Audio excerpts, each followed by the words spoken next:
Look at the details. Fifth dynasty is like more than 4,500 years ago. So look at the eyes, nose, and mouth. And look at the mouth and how complete. And that's from the schist stone. It's very solid stone. So he's also cast. Okay, please.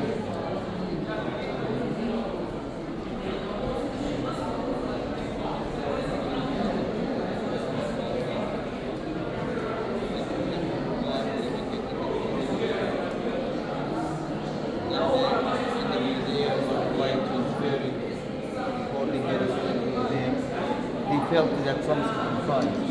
Then we found this small statue inside the big one. Did? Yeah. So this is small one inside the body of the big one. Here we can go to see some the most one of the master and this statue in the museum.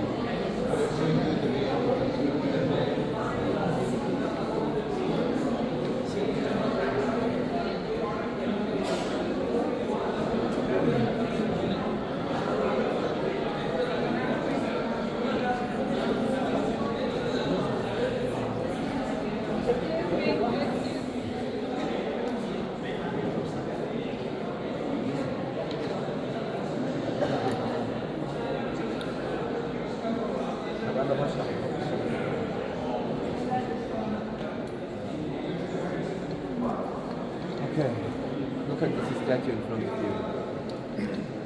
That's the most important job in the ancient time. Recorded. That's the scribes. He's the one that writing down everything, writing our history, writing down everything. That's why our biggest Egyptian note in Egypt is the 200 Egyptian. Am I right?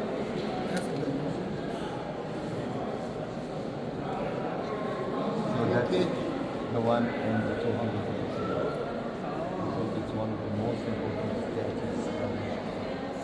So that's why.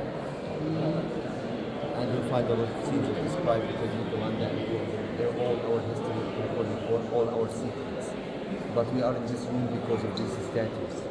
Guys, we are lucky we came in a perfect time. I want to tell you that yesterday I had to queue up for each statue we visit, but we came in a perfect time, so we are lucky. Here you can see Ra Hatib and Nifrit. Look at him. You find him like different than the other statues that you saw before. That's his reality. You can see his mustache. You can see his real hair. You can see his royal kilt, sorry, and his wife wearing a full garment. Not like the majority of the queens and goddesses that you see, their dresses are topless in the temple. No, that's a complete one. Look how she's holding her hair. And if you look to the hair, it's like the rasta if you look there. Look how she made it. And she's wearing a beautiful necklace. Of course, that's one of the scenes, one of the statues that's showing the real image of this nobleman. But now we will see another important statue.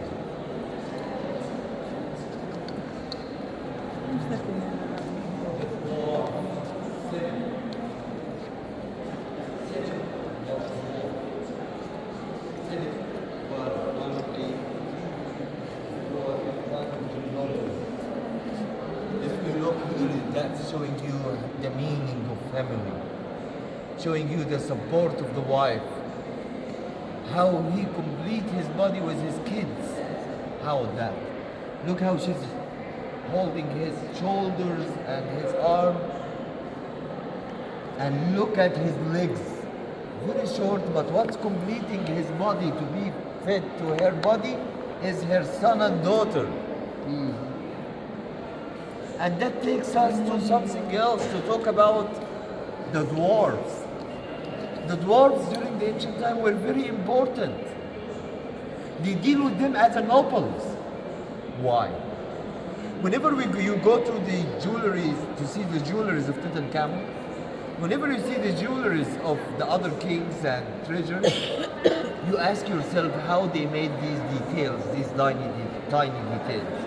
The answer is the hands and the fingers of the dwarves.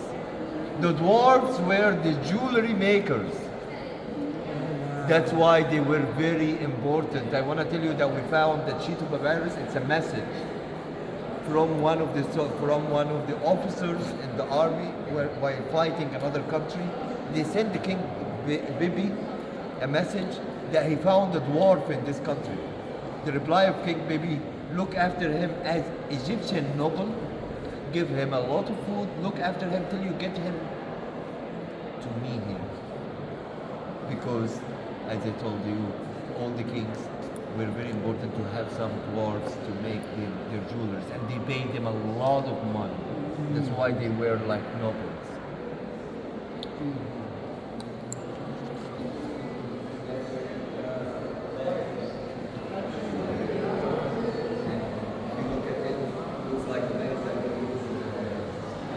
Also, then look at this statue. It's like a real man. It's a wooden one. They found it like that. Now we found it broken. That's a restoration that happened to him. We call him Sheikh al-Balad. Sheikh al-Balad is the mayor, like the mayor of one of the village, because the mayors used to be like, we're always like that, fat, having their steak, walking everywhere to look after the village. That's why when we discovered it, we found that he looks like the mayors of some of the villages. That's why we call him the Sheikh al-Balad statue. We still have more to see, so please, there's a first backpack.